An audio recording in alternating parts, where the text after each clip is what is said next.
Oi, oi, oi! Vamos a mais uma live. Hoje nós vamos falar de maternidade. Como sempre, eu vou colocar o nosso tema aqui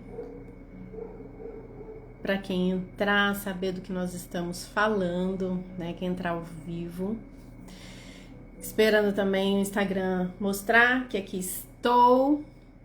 E você que vai ver depois, né? Avança aí um pouquinho enquanto a gente vai esperando esses momentinhos iniciais aí.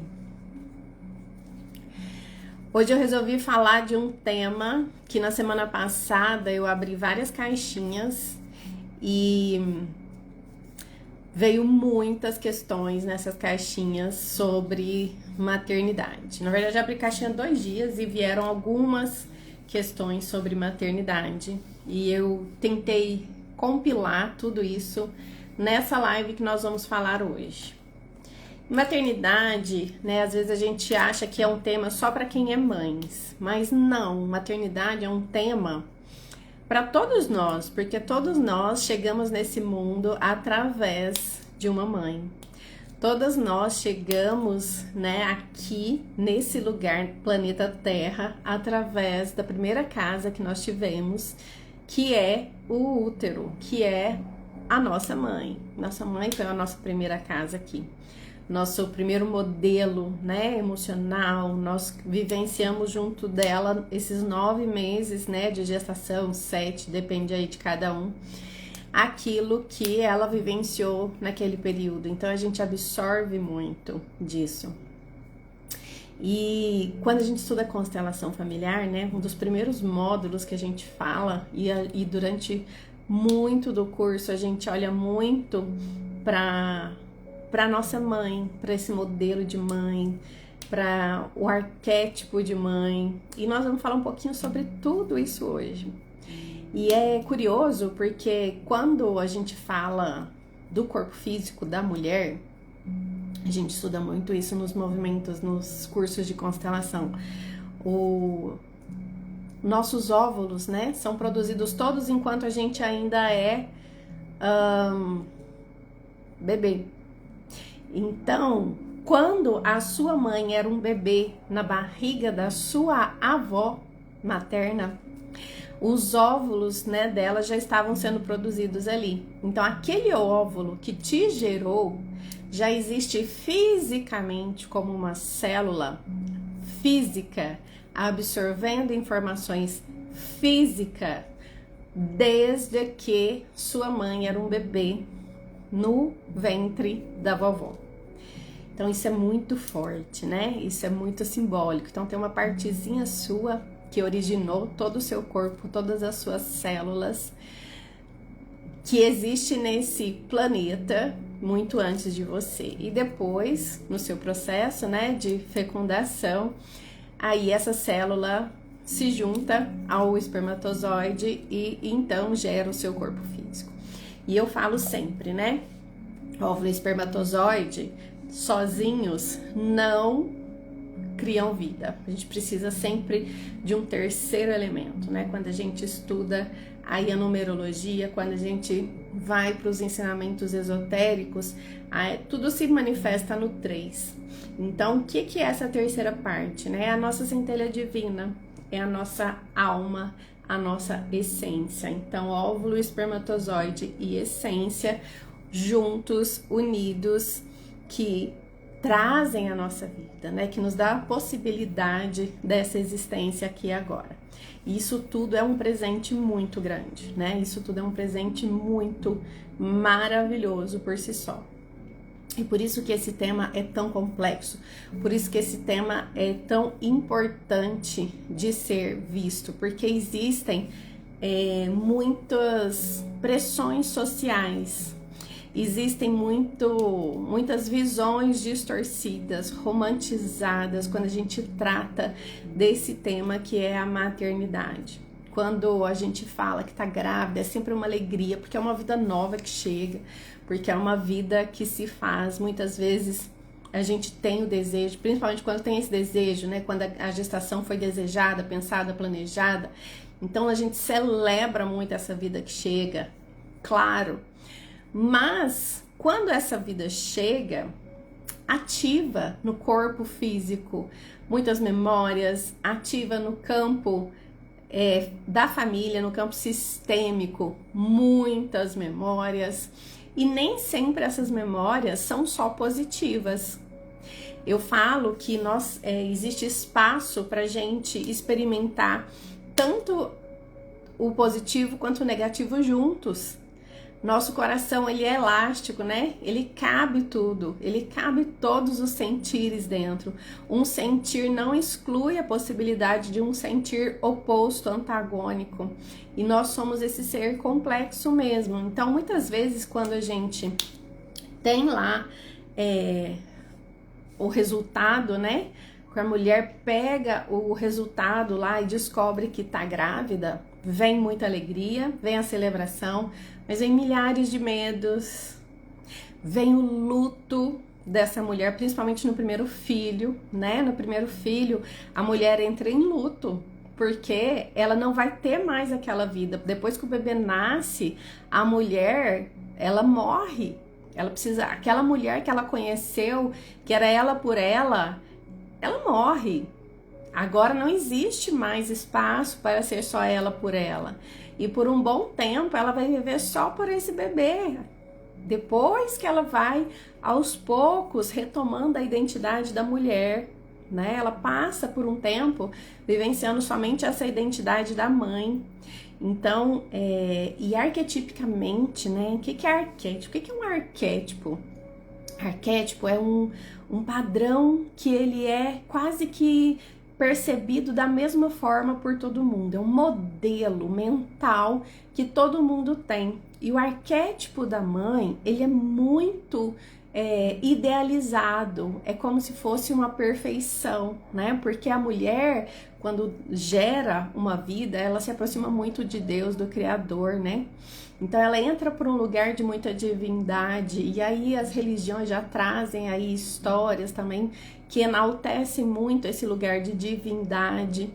E na verdade, nós somos só humanas, né? A gente permanece com a nossa humanidade à flor da pele. A gente permanece com a nossa humanidade latente. E aí a gente entra nesse conflito, porque a gente quer buscar, o arquétipo ele sempre leva a gente a buscar caminhar naquela direção, buscar a gente caminhar para aquele lugar, sabe? De se semelhar, de se aproximar àquilo que o padrão corresponde. E esse padrão que a gente coloca, né, na mulher, dessa perfeição, da mãe perfeita, esse arquétipo da mãe perfeita, isso é uma idealização que é inatingível nessa existência. Isso oprime muito a nós, todas mulheres, inconscientemente. Porque esse arquétipo, esse padrão, esse ideal de perfeição, ele existe e ele é muito reforçado por muitas religiões, mas ele existe só na mente. Na vida real, não é possível. Tanto é que tem uma oração que eu até queria ter pegado e esqueci de trazê-la. Tem uma oração do Bert Hellinger, né? Uma carta que ele escreve para a mãe dele, que é maravilhosa, mas depois eu vou trazer ela nas redes sociais aqui, vou compartilhar depois.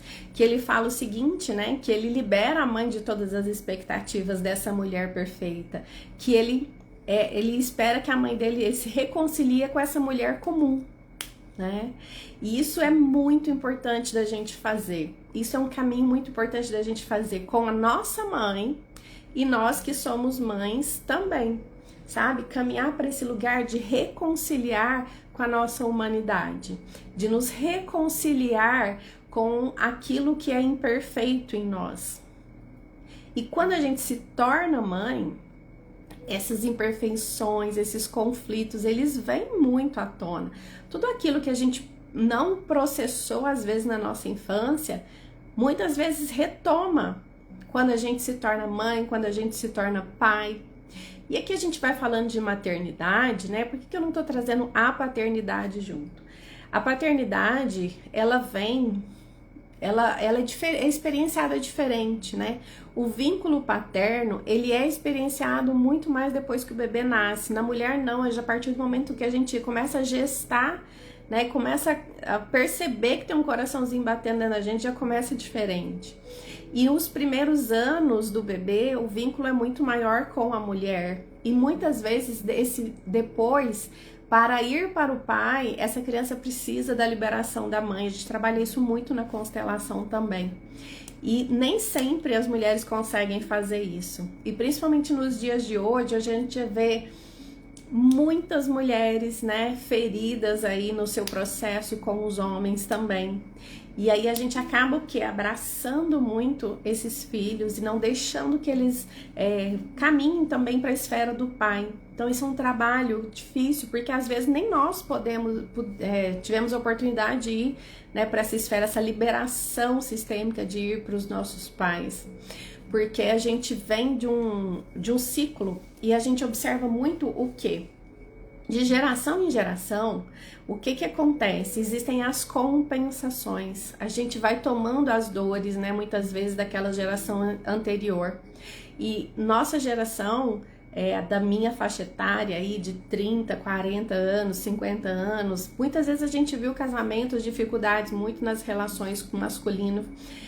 Antigamente a gente via que quem tomava conta dos filhos era só as mulheres, né? O pai estava sempre ocupado com o trabalho e as mulheres muito mais vinculadas. Isso ainda é muito presente nos dias de hoje. Então existe toda uma idealização, existe toda uma questão de também compensação de campo, onde a gente traz muito essa responsabilidade da maternidade para nós mulheres. E a gente se exige chegar nesse arquétipo da mãe perfeita, de estar sempre bem, sempre disposta para servir, sempre ali a postos. E isso nem sempre é possível, porque nós somos humanas, né? Nós temos as nossas dores, cada um no seu contexto. Então, a primeira coisa que eu quero convidar nós, mulheres que somos mães, é a gente se reconciliar, como o Bert Hellinger muito bem nos ensinou, com a nossa imperfeição, nos reconciliar que a gente não vai dar conta de tudo, que a gente não vai ser a mãe perfeita, que a mãe perfeita não existe. Primeiro ponto, a gente se apaziguar com isso, sabe? Ficar em paz com esse lugar de ter que ser perfeita, de ter que dar conta, de ter que conseguir equilibrar todos os pratos. Não, a gente não vai conseguir isso. Às vezes a gente vai estar melhor, às vezes a gente vai estar pior, mas a gente conseguir não essa perfeição, esse equilíbrio, isso não é da nossa humanidade. E algo que existia muito antigamente e que se perdeu e que eu vejo como uma grande um grande dificultador da maternidade nos dias de hoje é o tal da rede de apoio. Antigamente, as pessoas tinham mais rede de apoio, cresciam mais numa comunidade, cresciam em fazendas, a gente contava com a vizinhança, as crianças brincavam na casa de um, na casa de outro, né? Tinha os avós, tios por perto, então todas as crianças cresciam juntas. Hoje não, a gente vive muito isolado, né? E as mulheres com essa obrigação mental de ter que dar conta sozinha, Isso é muito desafiador, às vezes a gente não consegue. E aí eu quero trazer algumas questões aqui também. Primeiro, quando a gente, do ponto de vista espiritual, nós somos almas, nossos filhos são almas. E a gente, às vezes, há casos e casos, mas às vezes, principalmente nós, igual eu que tenho uma filha aí, nasceu depois dos anos 2000, então são almas que às vezes vieram para essa transição planetária. São almas mais esclarecidas, são almas muitas vezes mais evoluídas. Esse aumento de diagnóstico dos autismos, de superdotação, TDAH, muitas vezes esses diagnósticos são, na verdade, a revelação de espíritos muito mais evoluídos, que não se encaixam nessa psicosfera da Terra atual. essa psicosfera é muito densa para eles, porque eles vêm às vezes de lugares onde a conversa já é mais telepática, não precisa tanto vocabulário quanto a gente precisa aqui. A vibração, a frequência deles é muito mais elevada, então começa a ir a público, começa a ter a presença de muitas energias diferentes em ambientes que são muito tumultuados, como shopping, escolas muito cheias, e essas crianças se desregulam, se descompensam, né? Por quê? Porque elas são muito sensíveis à presença energética, né, ao campo energético, e aí isso pode descompensá-las. Questões sensoriais muito comuns, as disfunções sensoriais são muito comuns nessa nova geração. Então, tem acontecido muito da gente estar lidando com nós pais, com seres, com almas, tendo filhos que têm almas muito mais evoluídas do que a nossa. Porque não quer dizer que eles chegaram depois, que eles são, às vezes, né, menos, ou estão no mesmo patamar de evolução. Essa questão do patamar de evolução de alma, isso é muito particular. E nesse momento que nós estamos vivendo, de transição planetária, a gente está sabendo e está vendo acontecer que precisa vir uma nova leva de espíritos. A nossa humanidade, hoje aí saiu um monte de notícia terrível. A nossa humanidade, ela tá falida e tem muita coisa muito triste acontecendo. E a gente precisa realmente de almas evoluídas para a gente conseguir reverter esse quadro. Então, quando a gente fala do plano Terra, quando a gente fala dessa questão espiritual de transição planetária, então a gente precisa desses seres. E muitos de nós, pais, estamos recebendo esses seres que são muito mais evoluídos. É o caso de todo mundo? Não, não é o caso de todo mundo. Tá? Não é o caso de todo mundo. Então, o grande desafio que eu vejo hoje é o quê? A gente conseguir conciliar, observar o filho que a gente tem em casa, perceber a identidade dele, perceber as características da alma dele e não tentar suprimir, não tentar moldar totalmente isso. Achar um meio termo é o maior desafio da nossa maternidade hoje em dia. Por quê? Porque a gente precisa que esses seres, principalmente, né, os chamados índigos, cristais, que muitas vezes, como eu disse, são diagnosticados aí com essas neurotipicidades todas aí, essas neurodivergências todas. Então, a gente precisa que eles preservem a sua individualidade. Por quê? Porque essa individualidade, essa reconexão da alma deles, essa lembrança daquelas valores que eles já trazem em essência, que vão sustentar essa transição planetária, que vão sustentar esse mundo novo. E ao mesmo tempo, a gente precisa ensiná-los a conviver em sociedade, porque enquanto seres humanos, somos seres sociais.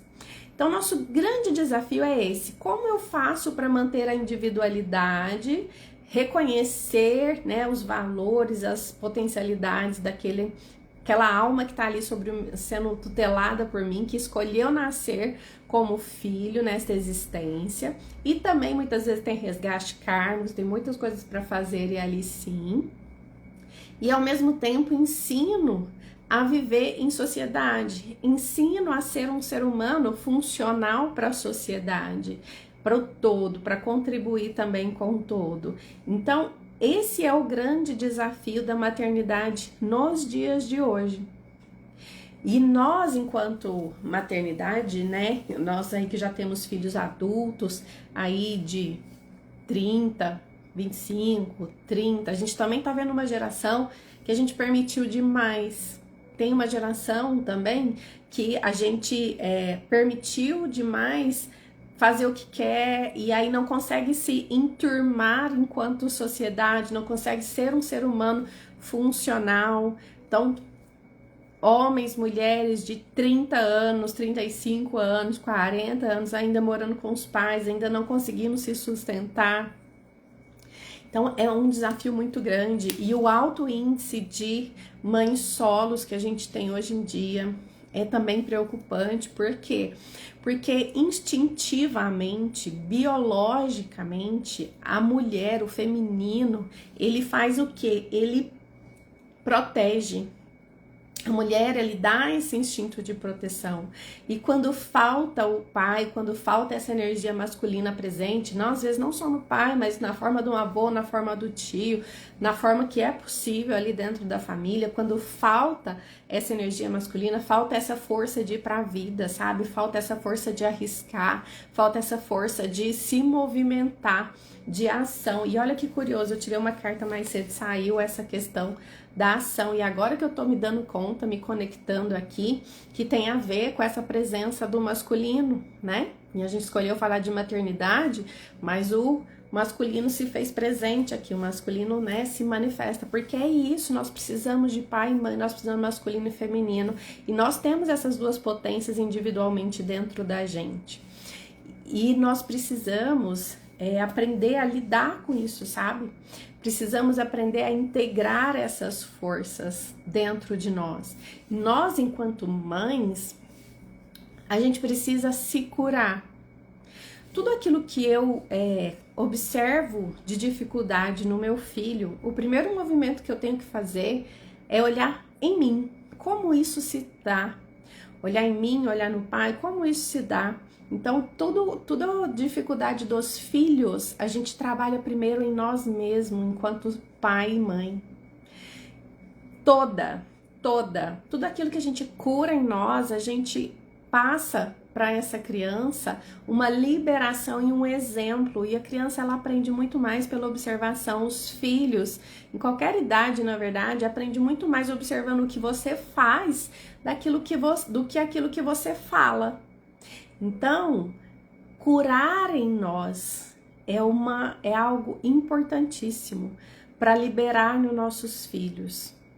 Eu vejo o quanto o meu movimento reflete no movimento da minha filha. O quanto aquilo que eu faço, que eu busco harmonizar em mim, se reflete na postura dela diante da vida, tá? Então, isso é muito importante. Outro ponto assim que eu quero trazer que é muito, muito desafiador para nós mães, principalmente, é a questão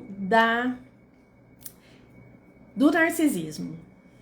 Todas nós mães somos um pouco salvadoras e narcisistas, sabe? A gente quer ali, proteger, a gente quer ali fazer do nosso jeito, a gente quer cuidar, e aí a gente acaba sendo muito, às vezes, narcisista. O que é ser narcisista? É o meu jeito, é o jeito certo. Do jeito que eu aprendi, você tem que fazer. E muitas vezes isso a gente impõe. E muitas vezes o narcisista, na pessoa narcisista, ela se preocupa muito com a imagem dela. Então, muitas vezes, o que acontece? Nós estamos muito mais preocupadas como vamos ser vistas enquanto mãe do que com os nossos filhos de verdade. E às vezes é inconsciente. Grande maioria das vezes isso é inconsciente, a gente nem percebe que faz isso. Mas eu tô achando que eu tô preocupada com o meu filho, com a minha filha. Na verdade, eu tô preocupada o que vão achar de mim por aquilo que o meu filho e a minha filha estão fazendo. Eu tô muito mais preocupada com a minha imagem enquanto mãe do que com o meu filho, minha filha de verdade. E eu já me peguei muito nesse lugar, muitas vezes. Muitas vezes eu já me peguei nesse lugar de achar que estava preocupada com a minha filha e entrar numa profunda reflexão, numa profunda análise daquilo que estava acontecendo, colocar em terapia, né, o que estava acontecendo, e aí eu perceber, eu estou muito mais preocupada se vão me ver como uma boa mãe, do que vão achar se eu tomar a decisão X ou se eu tomar a decisão Y. Então, nós mães temos muito esse lugar, tá? Por quê? Porque também vem desse arquétipo, né? Que eu falei lá no começo da live, da mãe perfeita, da mãe, né? Que é imaculada, que as religiões trazem muito para nós. E nós somos falíveis mesmo, nós somos humanas e imperfeitas.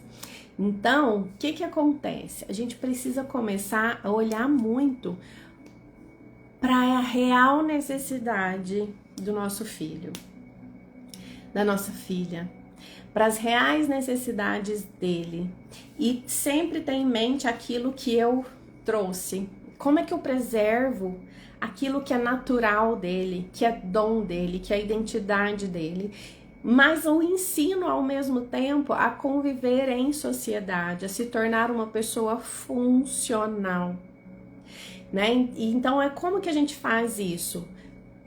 Aparando as arestas daquilo que a gente vê que é um defeito, que pode prejudicá-lo, dando direcionamento e deixando que ele se expresse, sendo curiosa com as qualidades do seu filho, sendo curiosa com o que essa alma que você chama de filho, filha, que está sobre a sua tutela, traz em essência. Quais são as características que ela traz em essência? E aí tem algo que eu gosto muito, que eu acho que vale muito a pena fazer, é fazer os mapas, né?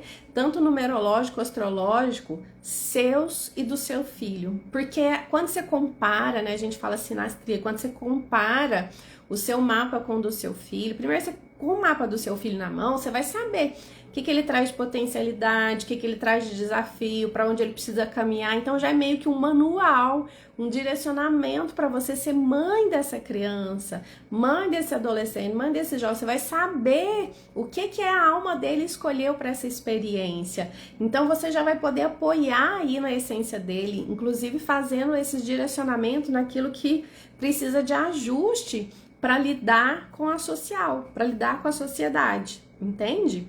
E, ao mesmo tempo, você vai entender aonde a personalidade, né, dele, ele, contrasta, entra em atrito com a sua. Porque isso acontece muito também.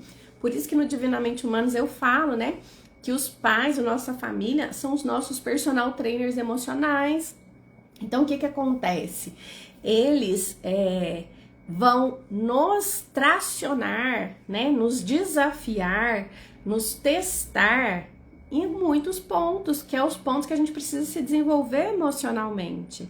E aí onde existe o vínculo afetivo, né, que realmente a matemática universal coloca para os atritos maiores acontecerem. Por quê? Porque tem a garantia do vínculo, né? Então isso facilita que a gente, às vezes ali, ó, engula o orgulho, olhe para os desafios, olhe o que está realmente acontecendo. Então, são nossos personal trainers emocional, nossa família. Então, quando eu faço o meu mapa e eu faço o mapa do meu filho, da minha filha, eu consigo entender aonde esse atrito acontece. E quando eu tenho tudo que eu tenho consciência, fica muito mais fácil de corrigir e de direcionar, entende? Então fica muito mais fácil de caminhar nessa direção. Falar de maternidade, né? Teria muitas coisas para falar, mas eu queria principalmente esses pontos, sabe? De que a gente precisa manter essa individualidade dos nossos filhos, principalmente nesse momento agora. Porém, também lapidá-los para conviver e ser adultos funcionais. Bert Hellinger, ele tem uma frase que ele fala assim, que a boa mãe, né, o bom pai, ele se torna desnecessário. Como que a gente sabe que a gente foi uma boa mãe, um bom pai? Quando a gente consegue ser desnecessários para os nossos filhos, quando os nossos filhos conseguem ir para o mundo e viver uma vida funcional e viver a vida deles e cuidar da vida deles e não precisar realmente da gente. Então aquilo que a psicologia, né, chama muitas vezes de ninho vazio, na verdade é uma bênção, né? A gente precisa encarar isso como sendo uma bênção. E eu tenho passado por esse período, né, de ninho vazio. Então eu sei como é desafiador ao mesmo tempo, principalmente para nós mães, muito mais que para os pais, a gente entrar nesse lugar, claro que não generalizando, mas tem suas exceções, claro, mas de uma maneira macro, para as mães é muito mais difícil ainda, porque a mãe, como eu disse, né, protege. É o instinto materno, o instinto feminino é muito mais da proteção. O pai, ele tem esse negócio de mandar para o mundo, da brincadeira mais perigosa, da coragem, né? O pai impulsiona. Na forma de brincar, você já vê aí esse instinto vivo, como é diferente a brincadeira da mãe com a brincadeira do pai.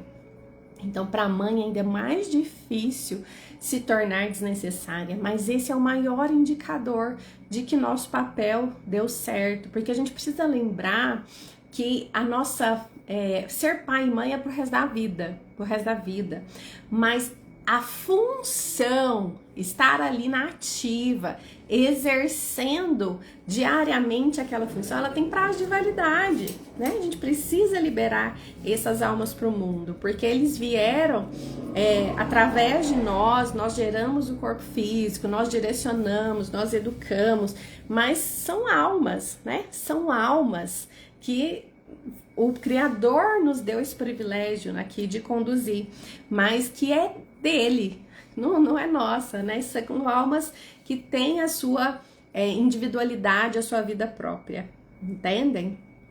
Então, hoje a gente vai fazer uma live mais rápida, eu vou encerrar já, mas eu quero deixar muito esse ponto e deixar muito o convite para todas nós mães sairmos dessa romantização social, sabe? E dessa busca inalcançável, dessa busca que é só de ideação mesmo, que é impossível de alcançar, dessa mãe perfeita. Nós nunca seremos perfeitas. E aí nasce a mãe, nasce a culpa. Por quê? Porque nasce essa ideia de ter que ser perfeita, de ter que chegar nesse lugar de perfeição. E nós não vamos conseguir. E principalmente, né, com essa mudança toda que nós estamos vivenciando de transição planetária, muita mudança de mentalidade, muita mudança no estilo de vida, muito rápido, tudo muito acelerado, a gente vai falhar sim, a gente vai falhar bastante e a gente faz o quê? Corrige, né? Aquilo que é possível corrigir, a gente vai corrigindo, a gente vai ajustando e a gente vai aprendendo também com os nossos filhos e vai aprendendo com o nosso próprio processo evolutivo. Então, outra dica que eu deixo muito para nós mães é o quê? Se cuidem, sabe? Olhem para o seu próprio processo, busquem apoio para o seu próprio processo, porque, como eu disse, nossos filhos aprendem muito pelos exemplos, eles se aliam muito às nossas dores. Então, quando a gente vai nos liberando das nossas dores, a gente também os libera, né, para poder caminhar mais leve na vida, mais fluidos, e isso nós estamos precisando enquanto humanidade. De muita leveza, de muito cuidado, né, de muito acolhimento e de muito auto-perdão, né? Principalmente nós que somos mães, a gente se cobra exageradamente. Então, ir para esse lugar de se cuidar, de se acolher, de se perdoar e de entender que ali existe uma alma que antes de ser nossos filhos já era uma alma e já tem uma história, né, de alma. Então a gente tutora aqui nessa existência, mas existe às vezes uma história longa para antes dessa existência e a gente vai conduzindo como é possível e respeitando o livre-arbítrio de cada alma, de cada um de nós. Entenderam? Então, essa live vai ficar salva. Assistam. É uma live que tem vários pontos importantes para a gente refletir, para a gente poder se reconciliar. Mas, como eu disse, acho que o ponto principal para nós mães é sair desse lugar de ter que ser perfeita, sair desse lugar de ter que dar conta de tudo. Isso é algo que realmente tem adoecido muito as mulheres. E a gente acaba passando esse peso também para os nossos filhos. E aí, quando a gente fala de maternidade, quando a gente fala de mães e filhos, existem tantas particularidades né? Existem tantas coisas que não dá pra gente generalizar tudo. Então, há casos e casos, há histórias e histórias dentro dos sistemas familiares, dentro das almas envolvidas, seja de mãe, seja de filho.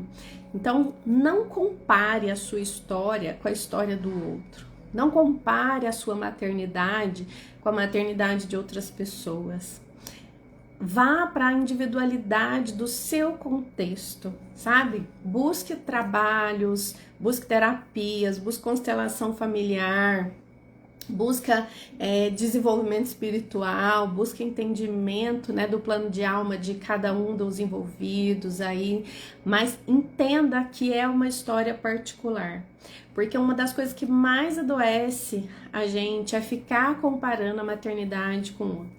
Tem uma amiga que tá com uma criança pequena de 2 anos e pouco, e ela compara demais o desenvolvimento do filho dela com de outras pessoas.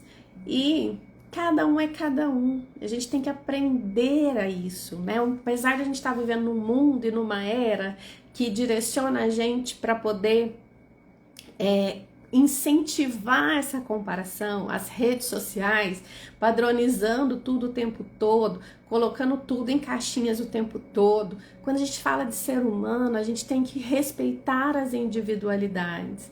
Então, não se compare, não compare o seu filho, não se julgue, não coloca nesse lugar, porque isso só traz sofrimento, sabe? Isso só traz sofrimento. Então, se tem alguma coisa acontecendo, busca os recursos que tem para poder você entender a sua situação específica, tá? Acho que esse é o grande recado que eu quero trazer nessa live, e lembrando também das perguntas que vocês colocaram nas caixinhas, né? Sempre comparando, sempre olhando para o lado. Então, o que eu digo é, não olhem para o lado, olhem para a sua maternidade, olhe aquilo que é possível para você. Olhe para a sua história, olhe para a alma que está aí com você, que você chama de filho. Lembra que é uma alma para antes de ser seu filho, sua filha. Então, que já traz uma bagagem, que já traz uma memória, assim como você, assim como tem as memórias ancestrais também. Então, acolhimento, ausência de julgamento e olhar verdadeiro para a situação de cada um é algo que vai realmente poder nos curar e nos liberar, tá?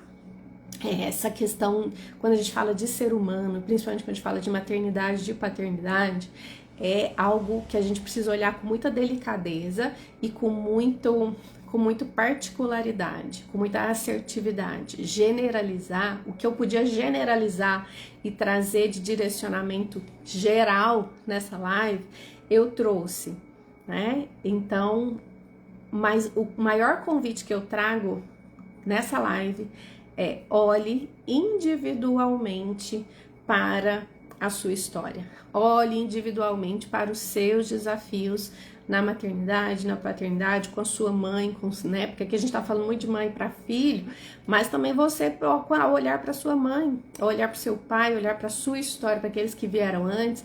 Olhe com muita particularidade, porque a gente herda muitas coisas também, né? A epigenética é muito forte, o campo de informação que vem aí é muito forte, e por isso que eu acho muito importante.